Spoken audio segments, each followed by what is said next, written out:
പരിശുദ്ധ റമദാൻ മാസത്തിലെ ആദ്യ വെള്ളിയാഴ്ച പള്ളികളിൽ നിരവധി വിശ്വാസികളാണ് എത്തിയത്.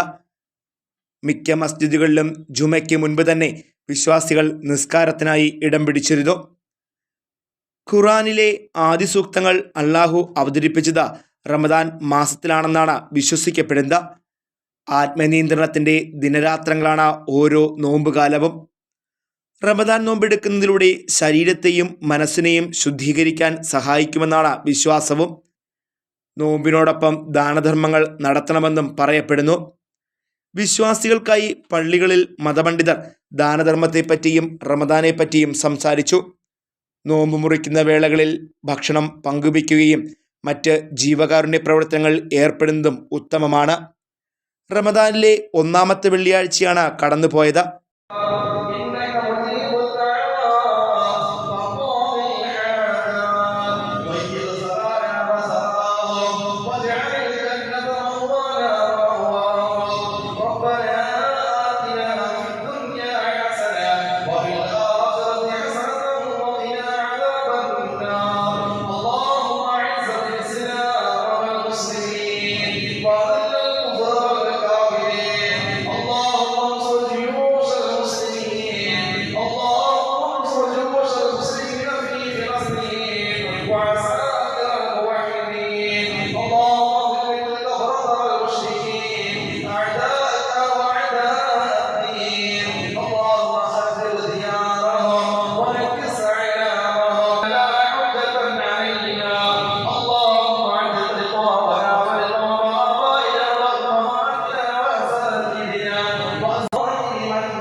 യാത്രക്കാരായ വിശ്വാസികൾക്കായി മിക്ക പള്ളികളിലും കൂടുതൽ സൗകര്യങ്ങൾ ഒരുക്കിയിരുന്നു.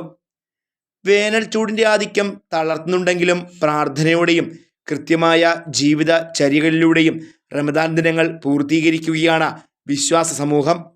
സഹോദരങ്ങളെ, വിശുദ്ധമായ റമദാൻ മാനവരാശിയിലേക്ക് ആഗതമായിരിക്കുകയാണ്. റമദാനിൻ്റെ ആദ്യത്തെ വെള്ളിയാഴ്ചയാണ് ഇന്നിപ്പോൾ കഴിഞ്ഞത്. ആദ്യത്തെ ജുമാ നമസ്കാരം കഴിഞ്ഞ് ജനങ്ങൾ പള്ളിയിൽ നിന്നും ഇറങ്ങിയിരിക്കുന്ന സമയമാണിത്. ജീവിതത്തിൻ്റെ കഴിഞ്ഞകാല ജീവിതത്തിലെ പാപക്കറകളെ കഴുകി ശുദ്ധിയാക്കുന്നതിന് വേണ്ടി മാനവരാശിക്ക് നാഥൻ കനിഞ്ഞരുളുകിയ നമാസമാണ് വിശുദ്ധമായ റമദാൻ. നോമ്പിലൂടെ തൻ്റെ അയൽവാസിയുടെ, തൻ്റെ സഹജീവിയുടെ വിശപ്പിൻ്റെ വിളി എന്താണെന്നറിയാൻ വേണ്ടി അള്ളാഹു നൽകിയ ഒരു വിശുദ്ധമായ മാസം. ആ മാസത്തിലെ നോമ്പ് വിശപ്പിൻ്റെ വിളിയെ അറിഞ്ഞുകൊണ്ട് മറ്റുള്ളവൻ്റെ വിശപ്പിനും അവൻ്റെ ദാഹത്തിനും വില കൽപ്പിക്കുന്ന ഒരു സുന്ദരമായ മാസവും ആ മാസത്തിലെ നോമ്പും. അല്ലാഹു സുബ്ഹാനഹു വ തആലയുടെ തൃപ്തിയിലേക്കും കാരുണ്യത്തിലേക്കും ഏറ്റവും കൂടുതൽ അടുക്കാൻ പറ്റുന്ന ഒരു സുന്ദരമായ നിമിഷങ്ങളാണ് കടന്നു പോകുന്നത്. ആ സമയത്തെ മാനവൻ ഉപയോഗപ്പെടുത്തി നാളെ പരലോക രക്ഷയ്ക്ക് വേണ്ടിയുള്ള പ്രവർത്തനങ്ങളിൽ മുഴുകാൻ എല്ലാവരും തയ്യാറാകുക. നാഥൻ തൗഫീഖ് നൽകട്ടെ, തുറ നൽകട്ടെ. ആമീൻ. Fox TV news bureau, Punalur.